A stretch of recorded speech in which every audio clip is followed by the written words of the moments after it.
Hello everyone, welcome back to my channel. आज के इस वीडियो में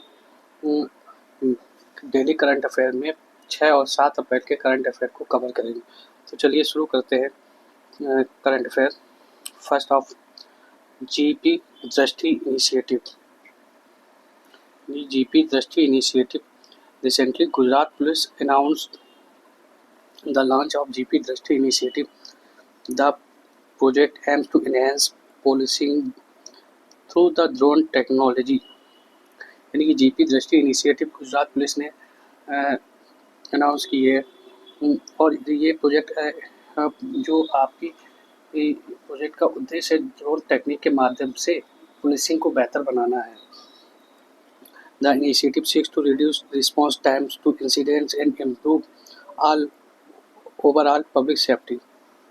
यानी इस पहल का उद्देश्य घटनाओं पर प्रतिक्रिया समय को कम करना और समग्र सार्वजनिक सुरक्षा में सुधार करना है। इस जीपी दृष्टि इनिशिएटिव का उद्देश्य है। नेक्स्ट आपका Sri Lanka Mitra Vibhushan award. Sri Lanka Mitra Vibhushan award is the highest civilian honor awarded by the Sri Lanka. It recognizes foreign leaders who have increased strong ties with the nation. यानी कि ये उन विदेशी नेताओं को सम्मानित करता है जिन्होंने देश के साथ मजबूत संबंधों को बढ़ावा दिया है।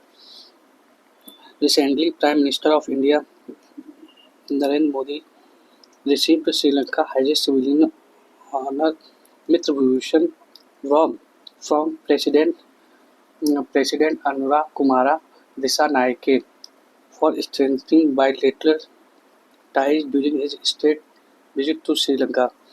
यानी कि Sri Lanka Mitra Vibhushan award Indian prime minister Shri Narendra Modi ji को रिसीव दिया गया है, जो श्रीलंका के हाईएस्ट सिविलियन ऑनर के रूप में जाना जाता है। और ये अवार्ड वहाँ के प्रेसिडेंट द्वारा दिया गया है। What is stagflation? Stagflation क्या है? इसमें 4 अप्रैल US federal reserve chair Jerome Powell said that he was worried the President Donald Trump's new Liberation Day tariff might cause state stagnation. यानी कि यूएस फेडरल रिजर्व के अध्यक्ष Jerome Powell ने कहा कि उन्हें चिंता है कि राष्ट्रपति डोनाल्ड ट्रंप के न्यू लिबरेशन डे टैरिफ से स्टेट फ्लैगनेशन हो सकता है। स्टेट फ्लैगनेशन आपका एक मिक्स कैटेगरी है जो हाई इन्फ्लेशन और स्लो इकोनॉमिक ग्रोथ को डिनोट करता है। यानी उच्च मुद्रास्फीति और धीमी आर्थिक वृद्धि का मिश्रण है। यानी इसकी डेफिनेशन स्टेट फ्लैगनेशन ये स्थिति नीति निर्माताओं के लिए अनूठी चुनौतियां पेश करती है। Stagnation refers to a situation where an economy experiences slow growth, high employment, and persistent inflation simultaneously. यानी कि जहाँ पे आपकी अर्थव्यवस्था धीमी वृद्धि, उच्च बेरोजगारी और लगातार मुद्रास्फीति का एक साथ अनुभव करती है, उसे स्टैग्नेशन कहते हैं। और उसके हिस्टोरिकल कंटेक्स्ट में देखते हैं। The stagflation term coined in 1965 by British politician land McLeod. यानी कि 1965 में ब्रिटिश राजनीतिक यान मैकलियोड द्वारा ये कॉइन किया गया था। Stagflation became widely recognised during the oil crisis. यानी सबसे ज़्यादा यूज जो हुआ था वो ऑयल क्राइसिस हुआ था 1970 में। उस टाइम का ये सबसे ज़्यादा वाइडली रिकॉग्नाइज किया गया था स्टैग्फ्लेशन। OPEC oil embargo led to soaring oil prices, which increased production cost and caused widespread economic disruption. यानी कि 1970 के दशक में तेल संकट के दौरान स्टैग्फ्लेशन को व्यापक रूप से मान्यता मिली कि ओपेक तेल प्रबंध के कारण तेल की कीमतें जो आसमान छूने लगी थी, जिससे उत्पादन लागत बढ़ गई थी और व्यापक आर्थिक व्यवधान पैदा हो गया था। कुल मिलाकर स्टैग्फ्लेशन एक इस तरीके का टर्म्स है जहाँ पे एक अर्थव्यवस्था धीमी वृद्धि पे होती है, उच्च बेरोजगारी रहती है और लगातार मुद्रास्फीति, ये तीनों चीज़ें एक साथ ही होती हैं। तो स्टैगफ्लेशन इस तरह से आपने एक समझा। Next, Pioneer 11 spacecraft. The Pioneer 11 spacecraft made contribution to space exploration during its mission in late 1970. Launched on 6 April 1973, it was part of important program aimed at utilizing a rare planetary alignment to study the outer planet of our solar system.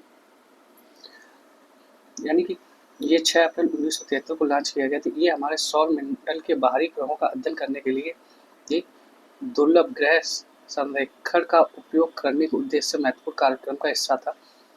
इस mission ने बृहस्पति और शनि पर, यानी कि जो आपके Jupiter और Saturn orbit है, उन पर इनवैल्यूएबल डाटा प्रोवाइड किया था और शेपिंग और अंडरस्टैंडिंग दीज गैस जाइंट, और जिससे इन गैस दिग्गजों के बारे में हमको समझ प्राप्त हुई।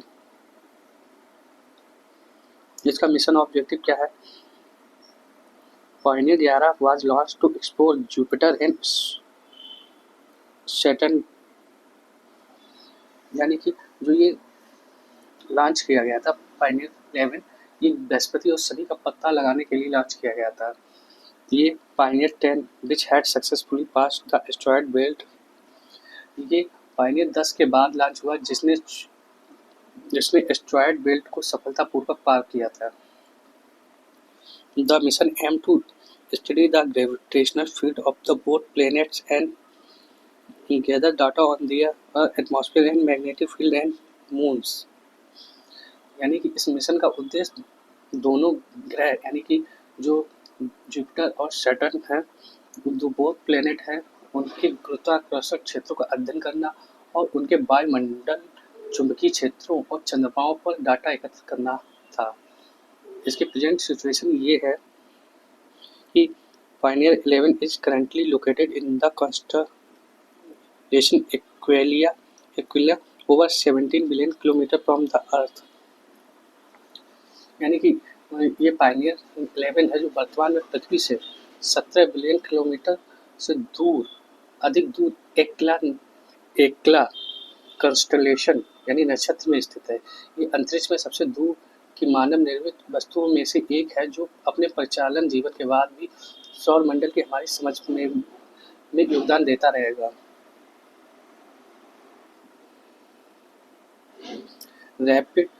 रैपिड क्रिप्स for acute promyelocytic leukaemia diagnosis. Researchers at Tata Memorial Hospital have developed a new diagnostic test called Rapid CRISPR. यानी कि ये जो टेस्ट है ल्यूकेमिया डायग्नोसिस के लिए वो टाटा मेमोरियल हॉस्पिटल ने डेवलप किया है। दिस टेस्ट यूटिलाइजेस क्रिप्स technology for rapid and accurate diagnosis. यानी कि ये जो टेस्ट है वो क्रिप्स टेक्नोलॉजी द्वारा रैपिड और एक्यूरेट डायग्नोसिस देगा। This test can deliver result in 3 hour. ये टेस्ट 3 आवर में यानी 3 घंटे में रिजल्ट डिलीवर करेगा। It also more cost effective than traditional test, और ये जो ट्रेडिशनल टेस्ट होते थे उससे बहुत ही ज़्यादा मोर कॉस्ट इफेक्टिव है। Most importantly it does not require complex laboratory setup, और इसके लिए आपको कॉम्प्लेक्स लेबोरेटरी सेटअप भी इंस्टॉल करने की ज़रूरत नहीं है। अब आप इसमें पढ़ते हैं एक्यूट यानी प्रोमेलिसाइटिक ल्यूकेमिया, ये क्या होता है?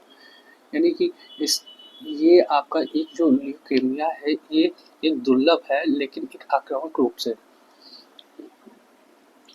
This blood cancer arises from a genetic mutation involving the fusion of PML and RARA genes. यानी ये जो ब्लड कैंसर है PML और RARA जीन के संलयन से जुड़े आनुवांशिक उत्परिवर्तन से उत्पन्न होता है। This result is decrease in white blood cell and platelets. और इसका परिणाम जो होता है वो जो वाइट ब्लड सेल होती है और प्लेटलेट्स में कमी कर देता है। ये कमी संक्रमण से लड़ने और रक्तस्राव यानी कि जो ब्लीडिंग मैनेज होता है उसको प्रबंधित करने की क्षमता को बाधित करता है। APL can cause several internal bleeding, particularly in the vital organ. APL एक गंभीर आंतरिक यानी कि इंटरनल ब्लीडिंग का कारण बन सकता है, विशेष रूप से जो महत्वपूर्ण अंगों में होता है यानी वाइटल ऑर्गन में होता है। Without prompt treatment it can lead to death within days. However, early diagnosis treatment can lead to high cure rates. यानी कि जो विदाउट प्रॉम्प्ट ट्रीटमेंट एंड शीघ्र उपचार के बिना कुछ दिनों के भीतर मृत्यु का कारण भी बन सकता है। और हालांकि प्रारंभिक निदान और उपचार से उच्च उपचार दर जो हो सकती है वो थोड़ा कम हो सकती है। नेक्स्ट है आपका Jaya Sri Mahabodhi. The Jaya Sri Mahabodhi is revered bo tree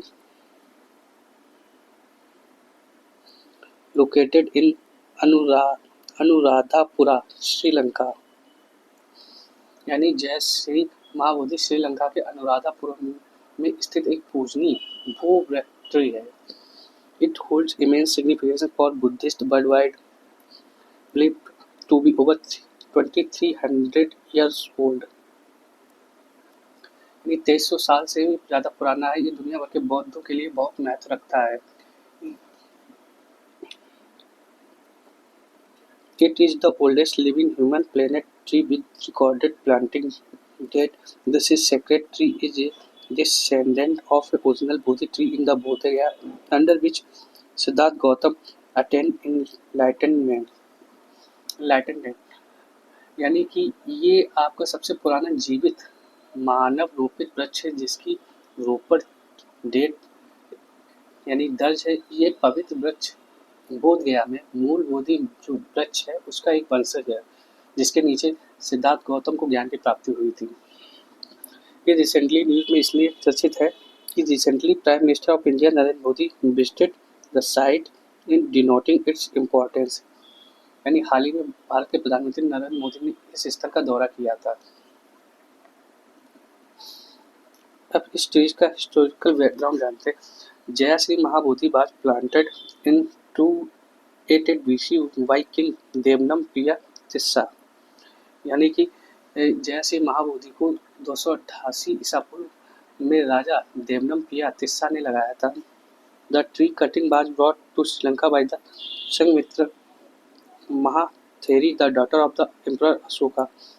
यानी सम्राट अशोक की बेटी संघमित्रा महाथेरी द्वारा पेड़ की कटाई श्रीलंका में लाई गई थी। The Mahavamsa chronicles its establishment and development of Anuradhapura as the Buddhist pilgrimage site. यानी कि महावंश में इसकी स्थापना और बौद्ध तीर्थ स्थल के रूप में अनुराधापुरा के विकास का ये वर्णन है। इस वृक्ष को अपने पूरे इतिहास में कई खतरों का सामना करना पड़ा है जिसमें आपका वैंडलिज्म भी है और टेररिस्ट अटैक भी शामिल है। Re entry of POEM-4 modules. Recently, ISRO achieved the milestone with the controlled re-entry of PSLV orbital experimental module, जिसको POEM-4 into Earth atmosphere। हाल ही में इसरो ने पृथ्वी के वायुमंडल में PSLV ऑर्बिटल एक्सपेरिमेंटल मॉड्यूल 4 के नियंत्रित पुनः प्रवेश के साथ एक एंट्री अचीव माइलस्टोन अचीव किया है। This successful re-entry puts stress on the ISRO commitment to managing space debris. इसके द्वारा स्पेस डेब्रिस है उसको मैनेज किया जाएगा और promoting sustainable operation in the outer space. और आउटर स्पेस में सस्टेनेबल ऑपरेशन को ये प्रमोट किया करेगा। यानी कि POEM-4 मिशन POEM ये लॉन्च किया गया था 30 दिसंबर 2024 को as a part of the space docking space experiment SpaDeX mission के द्वारा। यानी ये स्परडेक्स मिशन का एक पार्ट है It served as the upper stage of the PSLV-60 rocket. इसने PSLV-C60 रॉकेट की ऊपरी चरण के रूप में काम किया है. After deploying satellite at an altitude to 475 km, POM maintained its orbit while hosting 24 payloads including 14 from the ISRO and 10 from the non-governmental entity. यानी 475 किलोमीटर की ऊंचाई पर उपग्रहों को तैनात करने के बाद POEM-4 ने 24 पेलोड की मेजबानी करते हुए अपनी कक्षा को बनाए रखा है, जिसमें इसरो के 14 और गैर सरकारी संस्थाओं के 10 पेलोड शामिल थे. सुप्रीम कोर्ट जजेस to declare asset publicly. Recently आपने एक न्यूज़ देखी हुई, दिल्ली के जो जस्टिस थे उनके यहाँ जो आपको एक तरीके से जो मनी प्राप्त हुई थी उसके बाद से जो इस तरीके की न्यूज़ प्रचलित हुई, उसके द्वारा सुप्रीम कोर्ट ने एक डिसीजन लिया है कि recently supreme court of India decided all the जज including chief justice will publicly declare their asset, यानी कि वो पब्लिकली अपनी एसेट को डिक्लेयर करेंगे. This decision follow a recent scandal involving a Delhi high court जज found with large sum of cash. यानी कि ये जो डिसीजन है अभी हाल ही में दिल्ली उच्च न्यायालय के एक न्यायाधीश के पास बड़ी मात्रा में नकदी पाए जाने से एक घोटाले के बाद लिया गया है. ऐतिहासिक रूप से न्यायाधीशों को अपनी वित्तीय जानकारी का खुलासा करने की आवश्यकता नहीं थी. ये नई नीति जो है न्यायपालिका के भीतर पारदर्शिता और जवाबदेही की वो बदलाव के प्रतीक मानी गई है, जो ट्रांसपेरेंसी और अकाउंटेबिलिटी शो करेगी जुडिशरी में. HPV vaccination initiative in India for cervical cancer.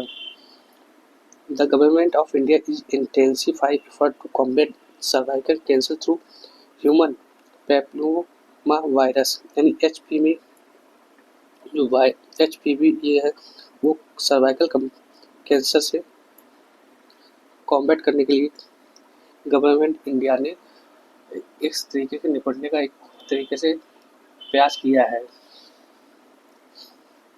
जो एक वैक्सीनेशन प्रोग्राम के थ्रू हुआ. The Union Health Ministry is set to enhance the capacity of frontline workers involved in the vaccination process. यानी कि union health ministry ने टीकाकरण प्रक्रिया में शामिल जो फ्रंटलाइन कार्यकर्ता की क्षमता बढ़ाने के लिए इसमें इस तरीके का एक वैक्सीनेशन प्रोसेस इन्वॉल्व किया है, जो फ्रंटलाइन वर्कर्स की कैपेसिटी को बढ़ाने के लिए तैयार है. Recent discussion and strategy has emerged following the government commitment in 2024 interim budget to promote vaccination among girls aged 9 to 14. यानी 9 से 14 वर्ष की आयु की लड़कियों के बीच टीकाकरण को बढ़ावा देने के लिए 2024 के अंतिम बजट में सरकार की जो गवर्नमेंट ने कमिटमेंट किया था कि उसके बाद ही ये हाल में चर्चाएं और स्ट्रेटजी जो आई है वो सामने आई है. ये पहल यानी कि this initiative is crucial as India account for proportion of global cervical cancer cases. ये इनिशिएटिव इसलिए इम्पोर्टेंट है क्योंकि भारत में जो सर्वाइकल कैंसर है उसके मामलों में सर्वाइकल कैंसर के मामलों के अनुपात के लिए जिम्मेदार ये इनिशिएटिव शुरू करता है.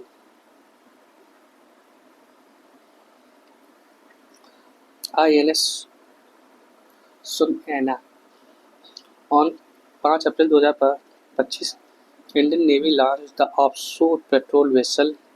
ये ऑफशोर पेट्रोल वेसल है, ये आप ध्यान रखना. INS Sunaina a part of the Indian ocean ship Sagar initiative. ये सागर इनिशिएटिव का एक पार्ट है. This event took place in Karwar in Karnataka. ये जो इवेंट हुआ था वो कारवार कर्नाटक में हुआ था, जहाँ पे डिफेंस मिनिस्टर राजनाथ सिंह ने सेरेमनी को प्रिसाइड किया था. The launch signifies India's commitment to regional maritime security international cooperation in the Indian ocean region. ये जो इनिशिएटिव जो ये लॉन्च किया गया है वो इंडिया को कमिटमेंट करता है रीजनल मैरीटाइम सिक्योरिटी में और international cooperation Indian ocean region में।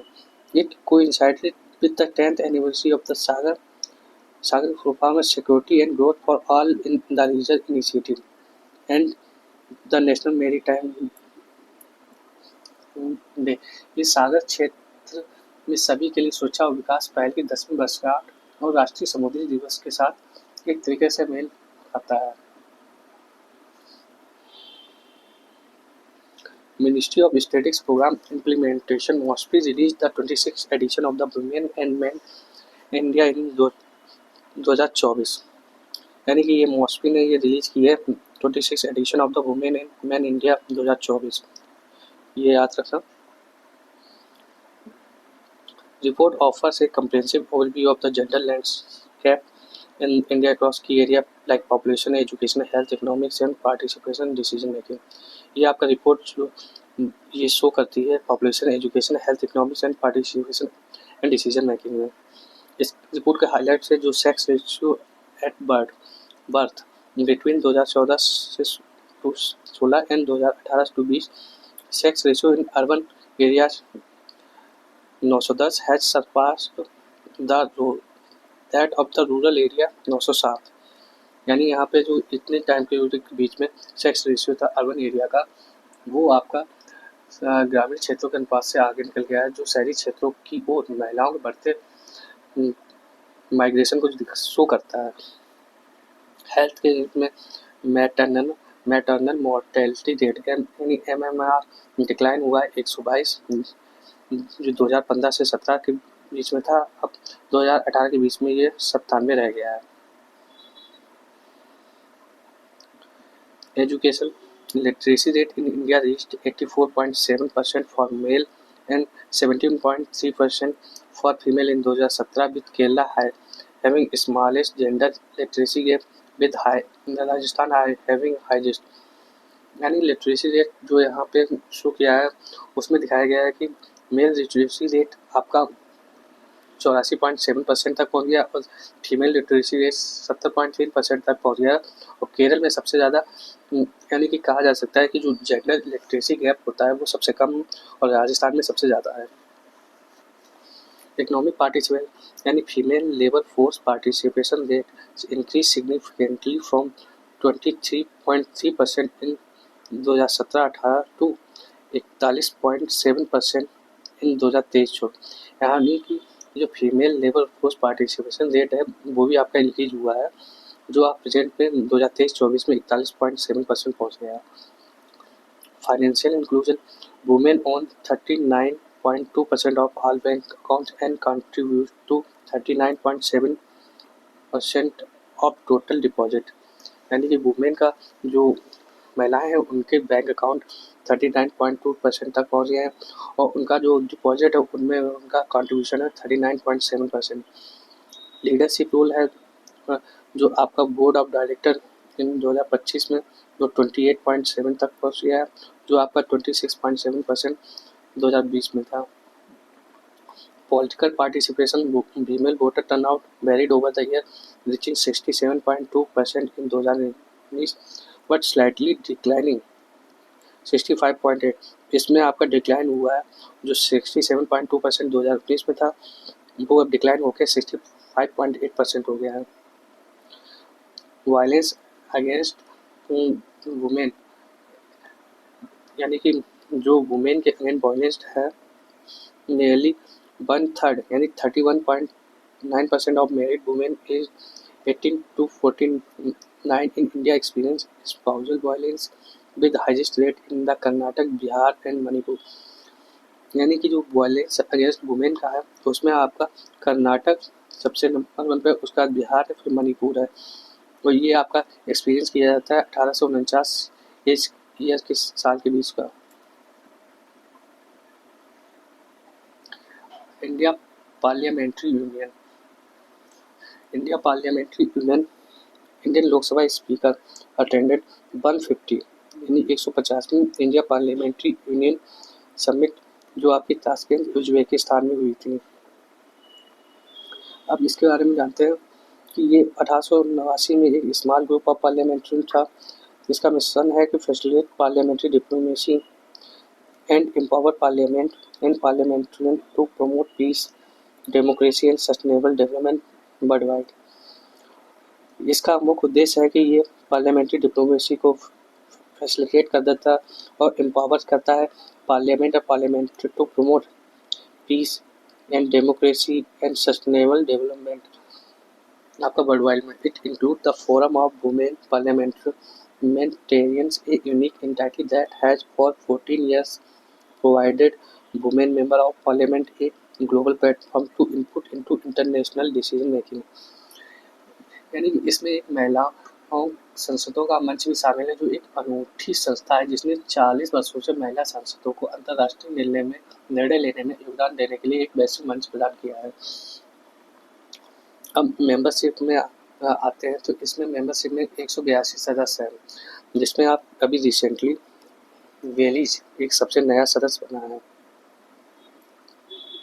ठीक है। और 15 एसोसिएट मेंबर हैं।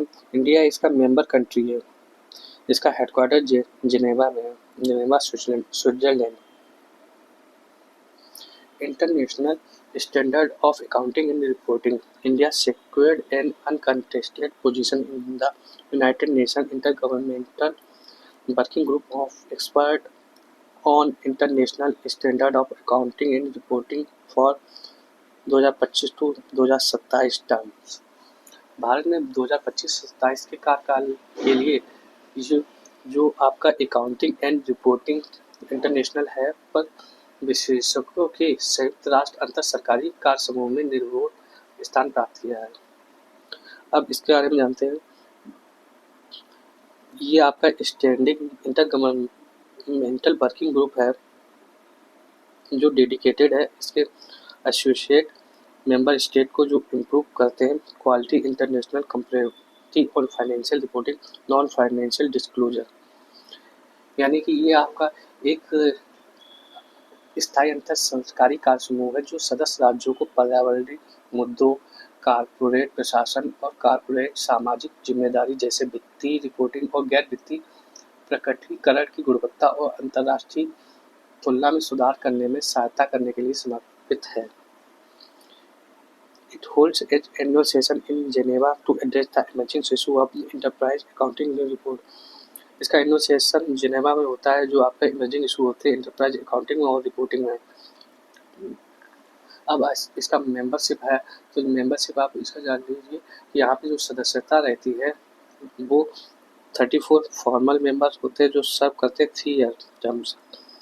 दिस मेंबर इंक्लूड्स 9, इसमें 9 अफ्रीकन और 7 एशियन और 6 लैटिन अमेरिकन कंट्री होती हैं और 3 ईस्टर्न यूरोपियन कंट्री होती हैं और 9 western European and other state रहते हैं। अब आपका आता है professional tax. Professional tax food and grocery delivery firm Swiggy has received 7.6 crore notice from Pune professional tax department. अब प्रोफेशनल टैक्स क्या होता है? Professional tax is levied by the state government under article 276 of the constitution of India.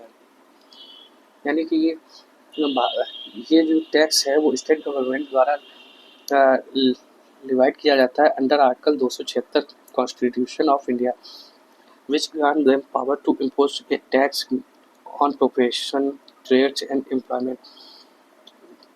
ये power grant करता है कि impose करने के लिए टैक्स प्रोफेशन पे, ट्रेड्स पे और employment. It is divide on income earn by the employees, professional traders and individual. ये कर्मचारियों, पेशेवरों, व्यापारियों और व्यक्ति द्वारा अर्जित आय पर लगाया जाता है। आयकर अधिनियम 1961 के तहत व्यावसायिक कर में कटौती की जाती है। Great Indian bustard. Great Indian bustard आपका एक वर्ड होती है जो आप 4 great Indian bustard chicks hatch in a week at Sudhashri centre at Rajasthan, marking a key milestone in the species recovery under the bustard recovery programme.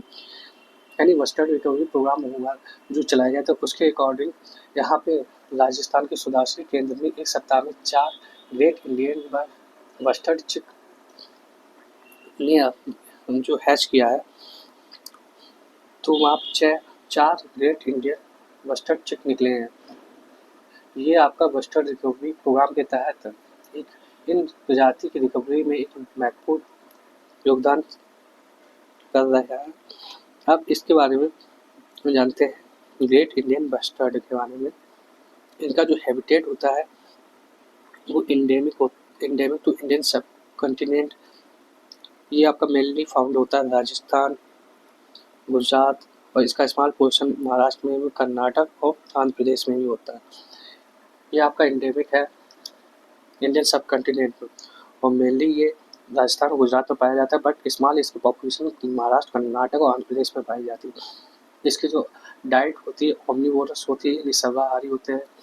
ये feeding on grass seed यानी घास के बीज खाते हैं, इंसेक्ट यानी कीड़ों को खाते हैं, occasionally small rodents and reptiles, कभी कभी छोटे रोडेंट और रेप्टाइल्स भी ये खाते हैं।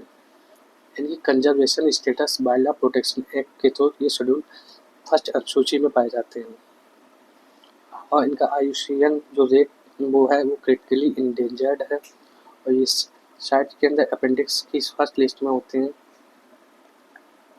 ये identified as one of the species for recovery programme under the integrated development of the wild life habitats, यानी वन्य जीव आवासों की एकीकृत विकास के तहत रिकवरी कार्यक्रम के लिए प्रजातियों में से एक रूप में पहचाना गया है इसको। नेक्स्ट आता है Pamban bridge. Recently prime minister of India inaugurated the new Pamban bridge in the Tamil Nadu, यानी कि ये जो ब्रिज है वो आपका तमिलनाडु में इनॉग्रेट किया गया है। Opening India first vertical lift railway sea bridge, यानी इंडिया का भारत का पहला वर्टिकल लिफ्ट रेलवे समुद्री पुल है। ये वर्टिकल लिफ्ट ब्रिज एक प्रकार का मूवेबल ब्रिज होता है जिसमें डेक के पैरेलल रहते हुए एक स्पैन लंबवत रूप से ऊपर उठता है। About the bridge, it replaces the original cantilever bridge built in 1940 and decommissioned in 2022, connecting Rameswaram Island to mainland India. ये मूल कैंटिलीवर ब्रिज की जगह लेता है और जिसे 1914 में बनाया गया था और 2022 में इसे बंद कर दिया गया था। ये रामेश्वर द्वीप को मुख्य भूमि भारत से जोड़ता है। रेल विकास निगम लिमिटेड RVNL द्वारा इसको डिजाइन किया गया है। इसमें 72.5 मीटर का नेविगेशनल स्पैन है और जिससे बड़े जहाज़ों को गुजरने की अनुमति देने के लिए 17 मीटर तक बढ़ाया जा सकता है। इस 17 metre allowed to larger ship to pass. अब नेक्स्ट है Dokra art. During his recent visit to Thailand, यानी थाईलैंड जब इंडियन प्राइम मिनिस्टर की विजिट हुई थी तो Indian prime minister gifted Dokra brass peacock boat to Thai prime minister, यानी डोकरा पीतल की मोर की नाव जो इंडियन प्राइम मिनिस्टर ने थाईलैंड के प्राइम मिनिस्टर को गिफ्ट की है। The sculpture featured peacock shaped boat adorned with intricate pattern and colorful lacquer inlays। इस मूर्ति में मोर के आकार की एक नाव है जो आपका एक तरीके से इंट्रिकेट पैटर्न्स और रंगीन जो आपका लाहा होता है, लाहा की जड़ाई से इसे सजी है। अब डोकरा आर्ट के बारे में जानते हैं। Dokra art is an ancient form of metal casting craft with lost wax technique, यानी कि ये डोकरा कला है वो जो वैक्स इस तरीके से जो लॉस्ट वैक्स टेक्निक है उसके साथ धातु ढलाई शिल्प का एक प्राचीन रूप है जिसकी जड़ें इंडस वैली सिविलाइजेशन से रिलेटेड है। Deriving its name from the Dokra Damar tribe. It's also practiced by the Gadwa and Gond and Dhruva tribes of the eastern Indian state of the Chhattisgarh, West Bengal and Odisha and Jharkhand। यानी कि डोकरा डामर जनजातियों से अपना नाम प्राप्त करते हुए ये छत्तीसगढ़, पश्चिम बंगाल, उड़ीसा, झारखंड के पूर्वी भारतीय राज्यों के गढ़वा गोंड और धुरवा जनजातियों द्वारा भी प्रचलित है। Each piece is one of a kind due to single use mold process, यानी कि एकल उपयोग मोल्ड प्रक्रिया के कारण प्रत्येक टुकड़ा एक तरह का होता है। इसमें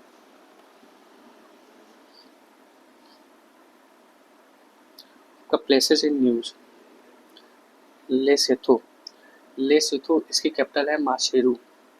ये इसलिए न्यूज में थी कि Lesotho is at the center of international trade dispute after the US imposed a 50% tariff on its import, highest rate of for any country। यानी कि इसके अमेरिका द्वारा इसके आयात पे 50% टैरिफ लगाए जाने के बाद अंतर्राष्ट्रीय व्यापार विवाद के केंद्र में जो किसी भी देश के लिए सबसे अधिक एक टैरिफ इम्पोज है वो लेसोथो पे लगाया गया। अब इस कंट्री की जो लोकेशन वगैरह है, जो भी है पॉलिटिकल फीचर, एक small mountainous and landlocked country है जो surrounded by it's much larger neighbour south Africa. ये साउथ अफ्रीका के सराउंडेड है, इसको माउंटेन किंगडम के नाम से भी जाना जाता है। यहाँ का क्लाइमेट है कि ये 3096 मीटर एल्टीट्यूड पे it colder than expected for its latitude of 30 degree south. It is also influenced by the both Indian and Atlantic Ocean, resulting in the temperature variation। ये इंडियन ओशियन और Atlantic ocean द्वारा influence है। यहाँ पे जो mountain है वो ड्रेकेंसबर्ग और मालुटी रेंजेस इसमें यहाँ पे पाई जाती हैं। और रिवर यहाँ पे जो है वो दक्षिण यानी साउथ अफ्रीका की सबसे नदियों में से एक ऑरेंज नदी और लेसोथो हाईलैंड से जो निकलती है वो यहाँ पे रिवर है। अब यहाँ पे जो यूनेस्को साइट्स है यानी कि Maloti Drakensberg park is a transnational property composed of the Khalemba Drakensberg National Park in the South Africa and Shelby National Park in the Lesotho। यानी कि जो यहाँ की यूनेस्को साइट है वो आपका मालोटी ड्रेकेंसबर्ग पार्क एक अंतर्राष्ट्रीय संपत्ति है जो दक्षिण अफ्रीका की लाम्बा ड्रेकेंसबर्ग नेशनल पार्क और लेसोथो में सेला-थेबे नेशनल पार्क से बनी हुई है। इसकी आप लोकेशन देख लीजिए, जो साउथ अफ्रीका है उसी के बीच में एक छोटा सा लेसोथो है, उसके बगल में एस्टवानी है। अब आपका जो शॉर्ट न्यूज़ है यानी शॉर्ट करंट अफेयर उस तरीके से देखते हैं। Tamil Nadu achieved 9.69% real economic growth in 2024, highest in India and state best in 10 years with GSDP rising from 15.71 lakh crore to 17.23 lakh crore. यानी कुल मिला के ये है कि तमिलनाडु ने 2024-25 में 9.69% वास्तविक आर्थिक वृद्धि हासिल की, जो भारत में सबसे अधिक है और राज्यों में 10 वर्षों में सबसे अच्छी है। यहाँ की जो GSDP है वो 15.71 लाख करोड़ रुपए से बढ़कर 17.23 लाख करोड़ हो गई है। आगे देखते हैं। RBI maintains FPI investment limit for 2025-26 6% for government security, 2% for SDL and 15% for corporate bonds with cap at 2.79 trillion government security and 8.22 trillion for corporate bond. यानी RBI ने वित्त वर्ष 2025-26 के लिए FPI निवेश सीमाएं बना रखी हैं, जो गवर्नमेंट सिक्योरिटी के लिए 6%, SDL के लिए 2%, कॉर्पोरेट बॉन्ड के लिए 15% और गवर्नमेंट सिक्योरिटी के लिए 2.79 ट्रिलियन और कॉर्पोरेट बॉन्ड के लिए 8.22 ट्रिलियन की सीमा के साथ। HIL Limited rebranded at Birla Limited to align with the core value of the innovation, quality and sustainability in the building material industry। यानी HIL लिमिटेड ने निर्माण सामग्री उद्योग में नवाचार, गुणवत्ता और स्थिरता के मूल्यों के साथ एक बिरलानी लिमिटेड के रूप में पुनः ब्रांडिंग की है HIL ने। अब आपका अपॉइंटमेंट में आते हैं। Mohsin Naqvi, Pakistan interior minister and PCB chairman, appointed as Asian cricket council president. यानी मोहसिन नकवी को एशियन क्रिकेट काउंसिल का प्रेसिडेंट अपॉइंटेड किया गया। IPS officer Seema Agarwal named new DGP director of the fire and rescue service. Seema Agarwal को न्यू डीजीपी अपॉइंट किया गया fire and rescue service का। अब आपका Indian post payment partner with the Nippon India to mutual fund to provide door to door KYC verification service to mutual fund. यानी Indian post ने Nippon India mutual fund के साथ partnership की है कि door to door KYC verification के लिए। Indian railway and DMRC, Indian railway and Delhi metro वाला साइन किया implement automatic wheel profile measurement system for enhance safety. यानी automatic wheel profile measurement system के लिए इंडियन रेलवे और डीएमआरसी ने MOU sign किया है। Indra 2025 14 bilateral Naval exercise between Indian navy and Russian navy. ये आपका 14 बायलैटरल नवल एक्सरसाइज थी जो इंडियन और रशियन नेवी के बीच में कंक्लूड हुई है। MRSAMA missile, MRSAMA missile system, यानी कि MRSAMA मिसाइल सिस्टम डीआरडीओ ने डेवलप किया। ये याद रखना। DRDO and Israel aerospace industry successfully completed critical trials for the Indian army. ये आपका MRSAM मिसाइल सिस्टम है वो डीआरडीओ ने इजराइल एरोस्पेस इंडस्ट्री है उन्होंने डेवलप किया है।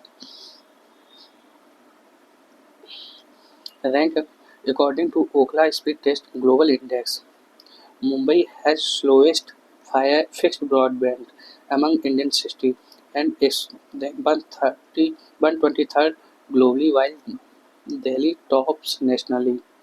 यानी दिल्ली ने नेशनली टॉप किया है और मुंबई को 123वीं रैंक प्राप्त हुई ग्लोबली।